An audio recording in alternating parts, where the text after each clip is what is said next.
The workshop will start soon, so please stand by.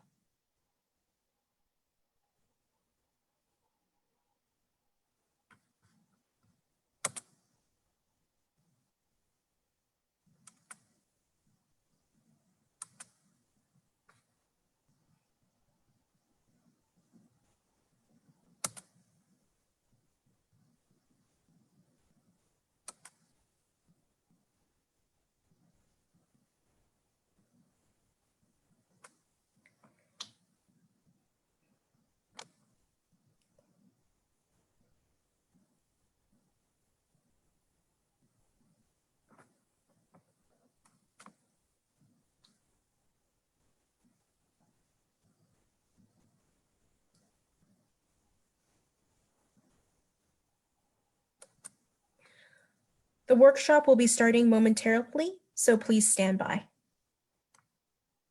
We're good to start. We're good to start. Okay. Thank you. Thank you. Before we begin, thank you to our program funder, IRCC. Without their support, we would not be possible. And a few reminders before we begin, everyone. So just a few reminders before we begin. Please keep your microphone on mute and please turn off your camera. I just want to humbly remind everyone that we are live on Facebook. No abusive languages will be tolerated, and please do not post any personal information inside the chat box as it would not be secure. Please save any questions for the end of the workshop and type them into the chat box. At the end of the presentation, I will give you an evaluation link in the chat box, and we would appreciate your feedback to ensure better quality workshops. I thank you so much, and I would like to firstly of all welcome you to our event. Today we are having Your Career in Banking. My name is Carlin Ning, and I am your facilitator. I would also like to issue an especially warm welcome to those of you from around the world who are joining us live on Facebook. Today, we are going to be learning about the banking careers in the Calgary job market. We have 3 different bankers with us today, and we are especially lucky to have them and the benefit of their different perspectives on how someone can come to Canada and enter the banking industry. Today we have Sheldon, Joe, and Ola. I'm going to ask you all to please turn your attention to them and please hold all your questions and comments until the end of the presentation. There will be a Q&A session for our Zoom audience. All right, so without further ado, I'd like to humbly welcome Sheldon. Sheldon, the floor is yours and you may now begin presenting.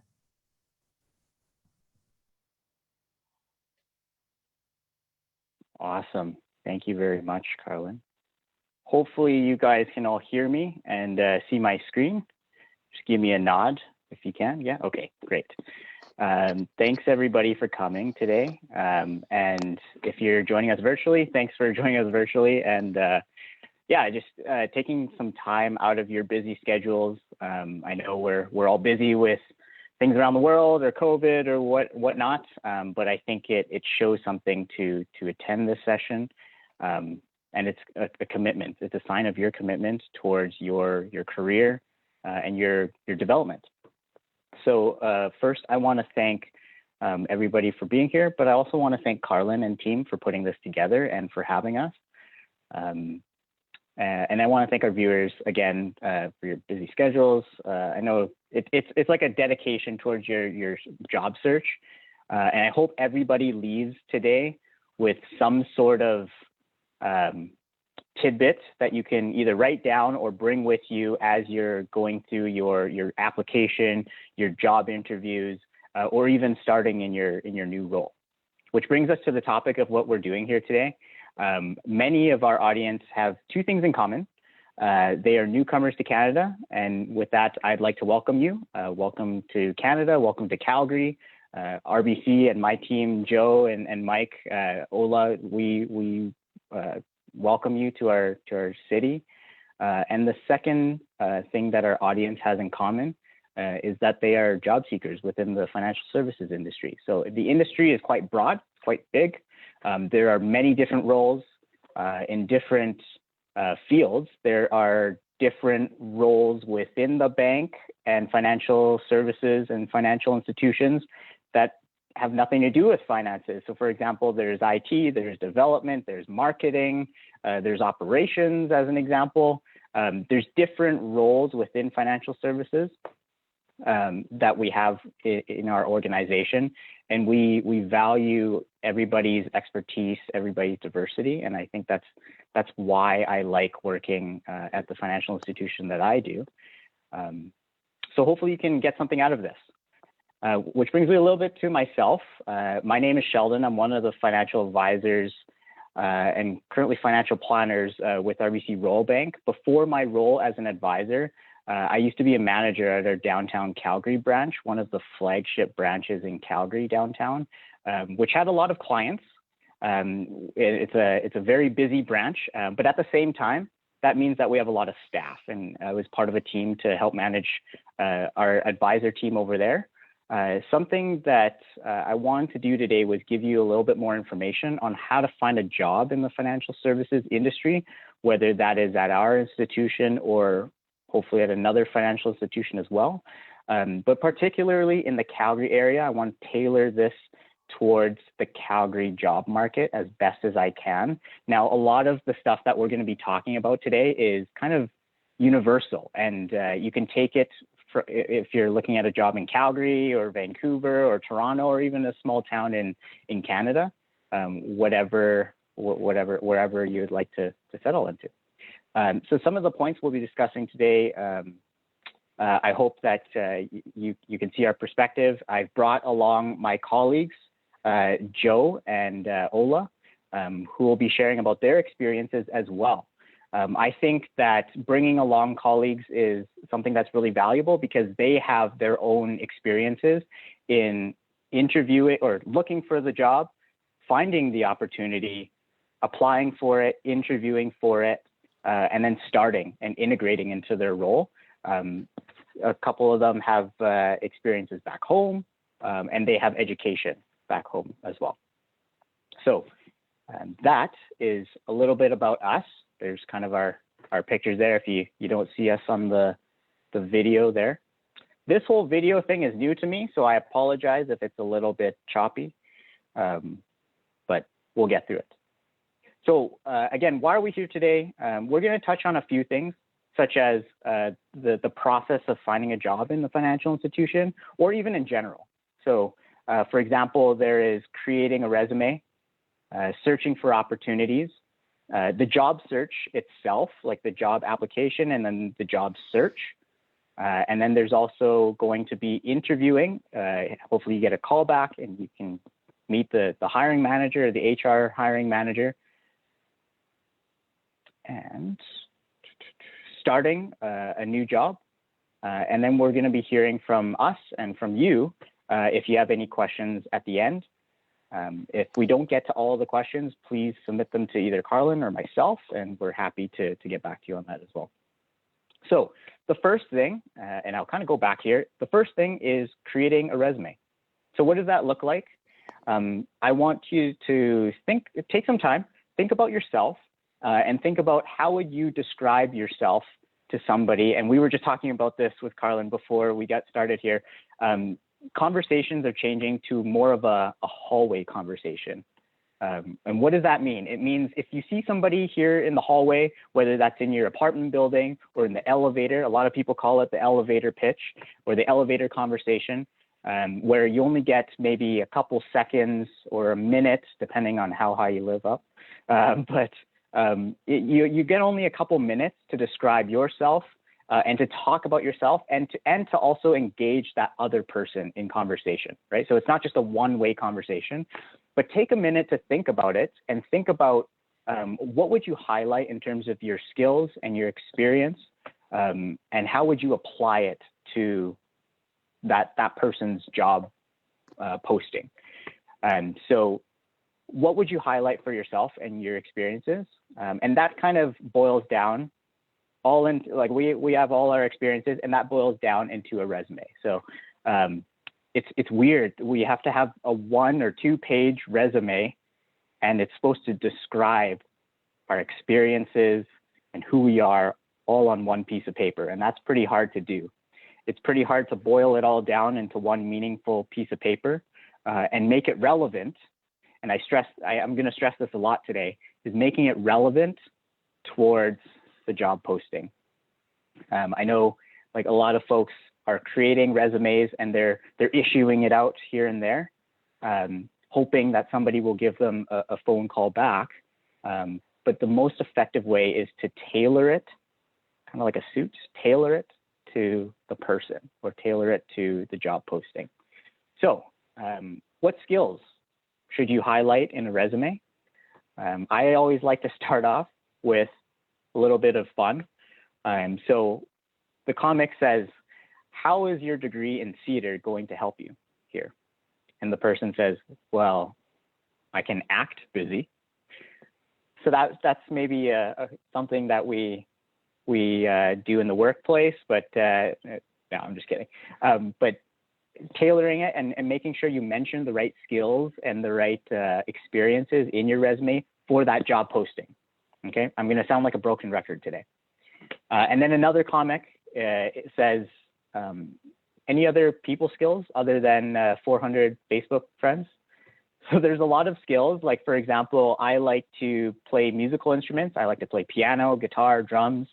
Unfortunately, I can't sing, so don't ask me to do that. But I like to do, that's like my artsy side. But I don't think that that's really relevant to what I do on a daily basis as a financial planner. But it shows my human side, but I don't think I'm gonna include that in my resume unless I'm applying for something maybe in the Royal Conservatory of Music. I think that's what it's called. It's been a while. So I kind of came up with a list of skills, qualifications, and experience that somebody like myself as a former manager would look for when we're hiring for financial services jobs in Canada. And so kind of the first couple of roles in the branch are things like the teller position, or what we call a client advisor position. And a client advisor, it's a great role where you get to get your foot in the door, build up a little bit more Canadian banking experience, and it gives you exposure to different parts of the bank and different operations and how the business operates within Canada. So here's a list of the skills that somebody would look for.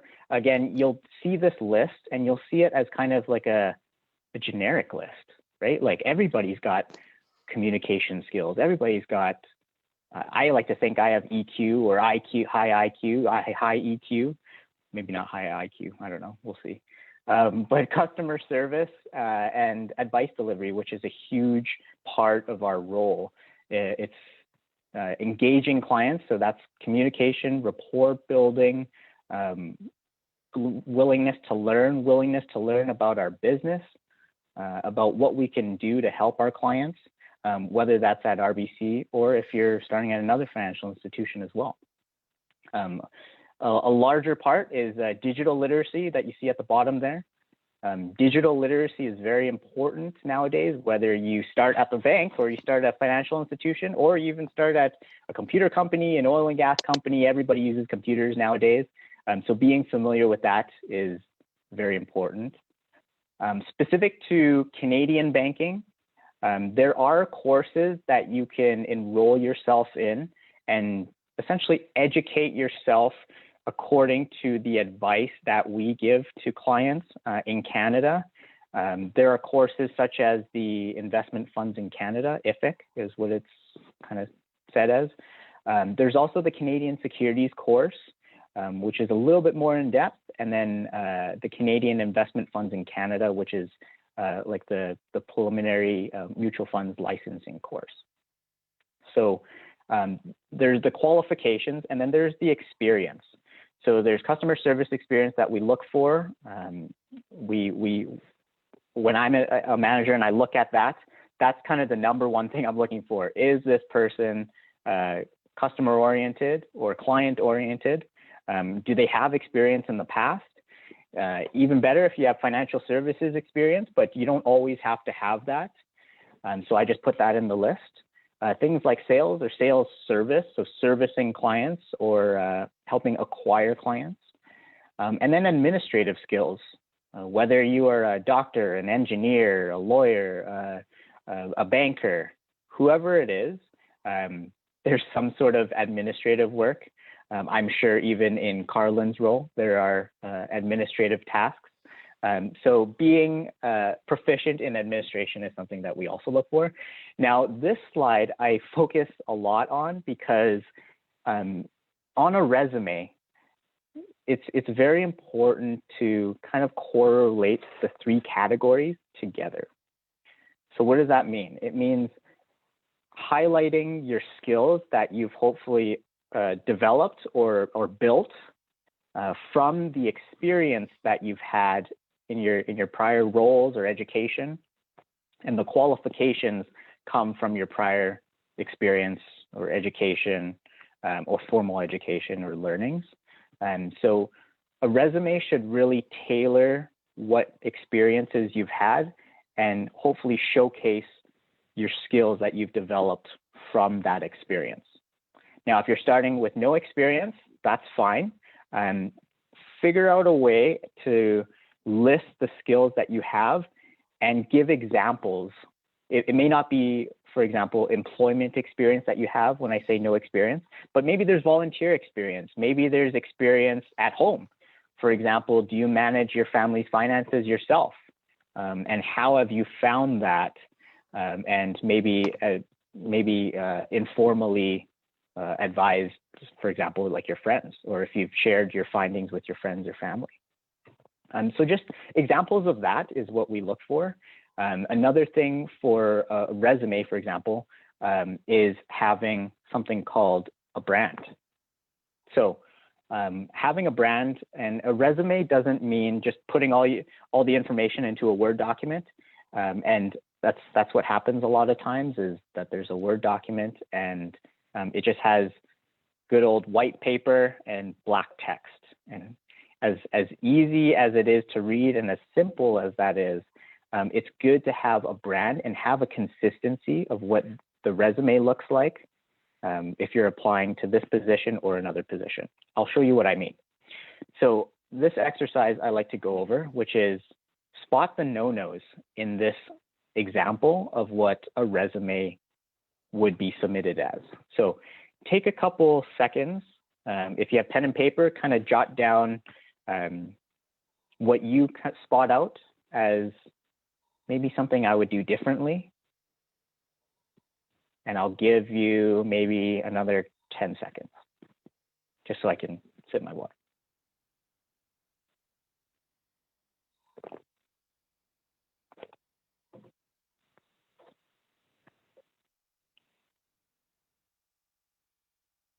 So hopefully you're not looking too hard. And some of them are quite obvious. Some of them are a little hidden. I'm going to change the slide here. The red is what I notice when I was looking at a resume. Now, Jacob Tall is not actually a real person. This is just an example. But this is an example of a resume that seems to have good ideas. It could be good content, but the presentation, the formatting is a little bit interesting, and it could use a lot of improvement. So what do I mean by that? Hopefully you spotted this as well, which is inconsistent formatting. So there are bullet points. Let me see here. There are bullet points in one area. The formatting is incorrect. There's gaps. There's a weird gap with the with lots of experience line there. The email is spelled incorrectly. Like the word email is spelled incorrectly. You can, I don't know if you spell your name that way, or having a professional email address, such as, for example, sheldon.ma@gmail.com, or whatever your name is, last name, at whatever email service. But having an email such as party animal, as much as I'm a party animal myself, I don't think I would like to have that in my email address and a professional email address when I'm applying for jobs. You'll also notice that the phone number, the formatting is not correct, or there's a typo. Most of our phone numbers here in Canada, in Calgary at least, we have 3 digits at the beginning. So for a total of 10 digits. And so there's a typo in the email and in the phone number. So if I were to be interested in Jacob Tall and call him for an interview as a manager, there's no way for me to contact him. His email was spelled incorrectly and the phone number is spelled or typoed, inputted incorrectly. And then there's also, going back to the inconsistent formatting, the word pics. So took pics of my friends. Not everybody knows what the word pics is or pictures. Use other words such as photographs, pictures. Spell it out. Don't use abbreviations. Don't use symbols. There's a lot of internet jargon or slang. Try to veer away from that. And the objective and summary are not workplace relevant. So some of the content is valuable, some of it is not, going back to my previous slide. The work experience doesn't highlight skills or accomplishments. So it just tells me where you've worked. It doesn't even tell you where you've worked. It just says grocery store. Like, what did you do at the grocery store, Jacob? And there's maybe one bullet point. And then they also say basically everything. So did you actually do everything? Did you help the customers? Did you mop the floor? Were you managing the staff? Like, what were you doing? Explain that a little bit. But at the same time, again, stay within the 1 or 2 pages. And that's what baffles me about resumes, is that it's a 1-page document or a 2-page document that showcases who you are as a person and why they should hire you for this job. So try this. You'll notice that the objective, it clearly states your objective of getting this job opportunity. It's a summary of who you are. Some combine these two together and they call it a professional summary. I know Immigrant Services Calgary does that. And for the skills that are highlighted, have it concise, 1 or 2 lines.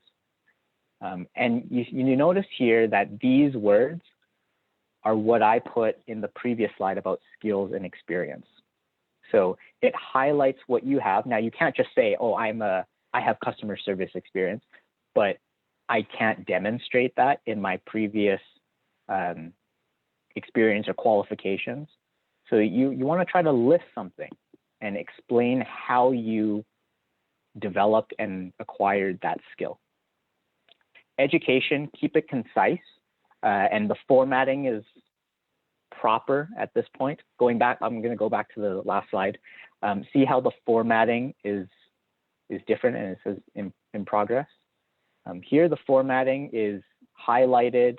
The university, the program is highlighted, and maybe the time frame is a little not bolded, but it's still included in there. You're still in the program, so to present, not in progress. And then work experience is kind of just listed there, but that gives opportunity for you to explain that in your interview. So leave a little bit of anonymity or a little bit of mystery in there, but at the same time, explain yourself there. So after you have the resume, have a brand presence. So going back to building your brand, have some sort of brand presence or online presence. The best way to do that is social media. So things like LinkedIn is an excellent way to network, and we'll get to that later on. But have some sort of online presence. If I'm interested in Jacob Tall and I look him up on Google and I Google Jacob Tall, what's going to pop up, right? Am I going to see a picture of him drinking last night with his friends and said, oh yeah, it was a good time? Am I going to Google him and see some kind of inappropriate workplace pictures, inappropriate for the workplace, or some embarrassing pictures or posts. So clean up the social media. Social media was fun, but now it's time to clean it up and watch what you post. Keep that in mind. And what does your online presence say about you? You want to Google your name, whatever it is, and see what comes up. It's funny, I Googled my name and a lot of Sheldon Cooper comes up. So that's not me, unfortunately, and I don't have that high IQ, but some of the professional stuff is there that you can take a look at. So, which brings me to have a brand. What does the resume look like? What do you want others to see yourself as, either in person or electronically when they see your resume, or on social media as well? So that brings us to the next thing. Now that I have my resume, now that I have my social media all set up, where do I find these job opportunities? So not where do I find the job, but like where do I find the actual opportunities to apply for these jobs? There's a couple of resources that are available. In person, you can always go to, for example, and again, this isn't just specific to the financial services industry, but there's, for example, you can go into the store, you can go into the workplace, depending on the job. For example, financial services, you can go into the branch, meet the manager. There are other locations, other services that I'm going to get to here. So the next one is networking. Leverage the network and leverage the people that you know. So don't know what the statistic is, but a lot of jobs in Calgary, the specific statistic, but a lot of the jobs in Calgary are found through networking. And that is the people that you know and where they are, and leveraging that network that you have of the people to introduce you to the hiring manager, to the HR manager, or somebody even in the role.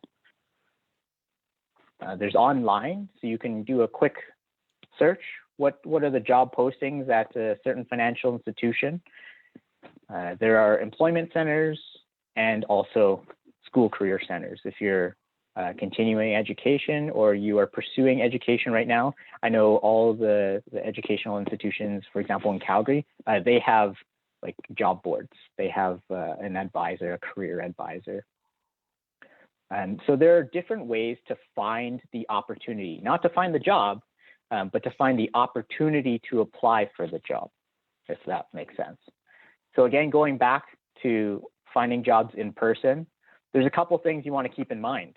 Like I say about your brand and how people perceive you, dress professionally. You'll notice that myself and my colleagues that I brought with me today, we are dressed professionally. I've given you examples of how, for example, in Calgary, how men dress. I'm in a suit and tie. Joe is in a suit without a tie, and Ola is in a dress shirt, in a collared shirt. A collared shirt is very important. Do not go anywhere without a collared shirt. It's a professional work attire in Calgary or in Canada, North America, and you can't go wrong in a dress shirt and a suit jacket. I am wearing pants right now, but like professional pants, dress pants. I know we're in a COVID virtual environment, and so another thing that I didn't put on the slide here is clean up the workspace around you, clean up what your background looks like. So I don't have people walking behind me. I don't have kids walking around. I don't have my cat sleeping up top there. But clean up the virtual parts. So going back to the in-person, speak with the manager. That's very important. If you go into a branch, you speak with the manager instead of somebody that you may think is the hiring manager, and you've given your, again, hallway pitch or elevator speech, and it turns out that they're actually not the hiring manager. They were somebody else. So make sure you speak to the correct person, or if you don't know, ask the person that you see that's working in the branch. Make a good first impression, have a positive attitude, a firm handshake. Nowadays, I don't know, COVID, maybe this is the death of the handshake, the physical handshake, but a nod or an acknowledgement is always important. In this case, make sure you keep your physical distance, maybe to the required 6 feet, 2 meters, whatever that may be. And then have a copy of your resume. That's always important. You'll notice that when you go into a branch and you hand the resume to the manager, oftentimes they'll quickly glance at it because they don't have a lot of time to look at this, and they haven't had time to study this resume and actually look at it. They'll glance at it, they'll see what your name is, your rough experience, your education, and then they'll look back at you. And now this is your time to showcase yourself and to be professional and what your personality is, because they haven't had time to look at you on paper yet. So they'll glance at it, of course, and then they'll just pay attention to you again. So what are you going to say, and how are you going to articulate it during your 20 seconds, 2 minutes, maybe? Or if it's longer, prepare for an on-the-spot interview. Maybe they are hiring and you know that specific branch is hiring, or maybe you didn't know, but it's always good to prepare and make sure you know, it's kind of funny to say, make sure you know who you are and how are you going to articulate it to that person and showcase your skills and experience. So how are you going to do that? And prepare for that. That's the main question there. Now, going to in-person, the next one was networking. So again, leverage your network. What does that look like? Again, look at the people that are currently in the role. LinkedIn is a great tool. I'm sure Carlin or somebody there can help you with that resource and brush it up. Again, what does your brand say about you and what people perceive you as? I sound like a broken record. So what to consider when applying? When you look at the job posting, because again, it's where you're finding the job opportunities. So if you're looking at the job opportunity, look at the skills and experience. Do you meet that? Oftentimes you don't meet that, and oftentimes the posting shows something that's ideal, but there are oftentimes that actually, we don't need all of those skills and experiences. Like that list there that I had previously, I don't need somebody that has all of those. Some of those can be learned on the job, and it's great if you have prior experience or if you have that skill already that you can translate into this role.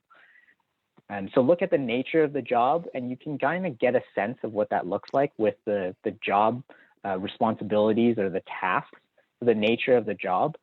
You'll look at the location. You don't want to be applying for something in Toronto, but you're actually in Calgary. So you want to make sure that you're looking at the location if that's listed. Some of them are remote, and some of them we're moving towards a digital world. So just make sure that you're applying to the right area, I guess. And customize your resume. That's what we've been talking about. Include a cover letter if required. So a cover letter lists your intent. It kind of gives you a spiel that you were talking to the manager about. Put that in a cover letter in another page format, which Carlin and team can also help you with. And I've bolded this last point here, and I want to stress this a lot, which is follow up. Follow up with the hiring manager. Follow up with your network, the person that you know in your network that introduced you to the hiring manager. Follow up with the person that gave you the interview. Follow up with your friend that was supposed to introduce you. Follow up with the person. Follow up with somebody.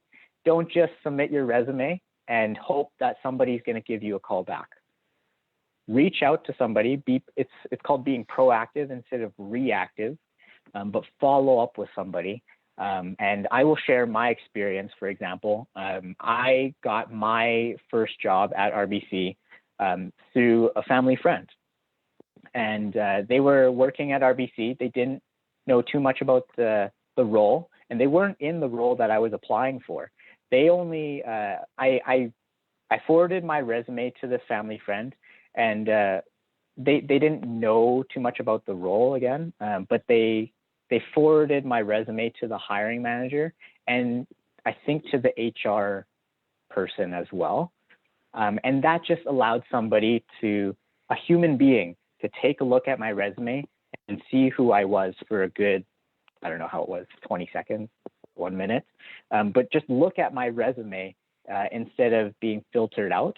And oftentimes networking is going to be your best friend because you're going to be able to find individuals that are in the organization or get connected with somebody that can introduce you or give you some tips and tricks. For example, myself. Hopefully I can give you some tips and tricks. When you're applying, another step, so now that you've applied, you followed up with your network, the hiring manager reaches out to you and says, hey, you know what, Sheldon, I would like to see who you are. I'd like to call you in for an interview. There's some things to keep in mind. Interview logistics, preparing for the interview, during the interview, practicing questions, and then starting the job. So we'll break these all down here. Interviewing logistics, what does that mean? It means, how am I going to get to the location? Maybe it's an in-person interview, but how am I going to get to that location? If it's a virtual interview, set up your camera, again, set up your background, make sure the audio works. I'm using my phone right now. If you have a mic or if you have a camera or a mic on the camera. So interview logistics, set that up, prepare for the interview. What are you going to say? You have 20 minutes, half an hour, 1 hour, whatever time that is, to showcase that skill and to talk to the manager. So oftentimes an interview is the manager getting to know the applicant, whoever that is. And it's also the other way around too. It's the applicant getting to know the manager, who they'll be working with, the role that they'll be in. So ask questions. But think about interview logistics first. How are you going to get there? Don't be late. I'm sure you hear it a lot. Be there early and don't be late. That's one of the worst things to happen in an interview. And like if you are late, just apologize and just keep going. Don't let that throw you off. Prepare for the interview. What are you going to say? Have your resume in hand if they don't have it, or if they didn't get a chance to review it. Have your resume on paper so that you can show it to the manager or whoever it is. Oftentimes, there's going to be more than one person in the interview. And don't let that be daunting or scare you. There's going to be the hiring manager, the HR person, and there may be another manager there with the other manager there. So two managers, and so it's almost like a panel interview. I know I interviewed for a financial institution in my first job, and I had a panel interview for the first time, which was 3 people.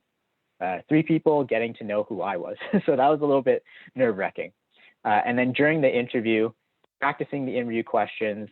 So what are the interview questions and what do they look like? You can talk to somebody that's been through the interview process. But really quickly here, because I don't want to take too much more of your time, but during the interview, a couple things to remember is believe in yourself, introduce yourself, again, with a firm handshake once COVID is all over and you can shake people's hands, socially acceptable to do that. Show your interest through body language. Sit up straight, don't lean back or slouch. Or I interviewed one gentleman and all he did was look down and never look me in the eye. So have eye contact. And I always had to look down to see where he was looking at. Was he just nervous or something? And confirm the next steps. I know interviews are nerve-wracking, but remember why you're there and believe in yourself. But confirm the next steps with the interviewer or the hiring manager, whoever is interviewing you. What are the next steps? Maybe it's we'll call you in 2 weeks, or we'll follow up with you in 2 weeks, or one of the managers will give you a call in the next couple of days because they have to interview others. And then position, and this is for COVID, but if it's a virtual appointment or a virtual meeting, position your camera correctly so it's not looking at your chest or just your forehead. Make sure your upper half is in line in picture there. Now, if you interview and you didn't get the job, which is kind of a funny picture, but you didn't get the job and you're kind of sad, but now what? Well, you try again. So it's kind of, I really like this picture because you may be practicing, and every interview is good practice for interview practicing. We have mock interviews available, but try with the bow and arrow. Try until you hit the mark. Take a few minutes after the interview to write down the questions that they asked you, and it'll really help with practicing for your future interviews. And then go through the activity again. Brush up the resume, tailor it to the job posting, find a job opportunity and then tailor it. And then go through it again. Again, what is your weakness from the previous application? Even if you didn't get the job interview, what was your weakness for the previous application? And then tell me about a time when you had a difficult situation or someone difficult to work with. That's often a question that is asked. So think about your response and think about how you answered that in the job interview and how you can improve. Again, it's all about perception and how you articulate your skills and experience.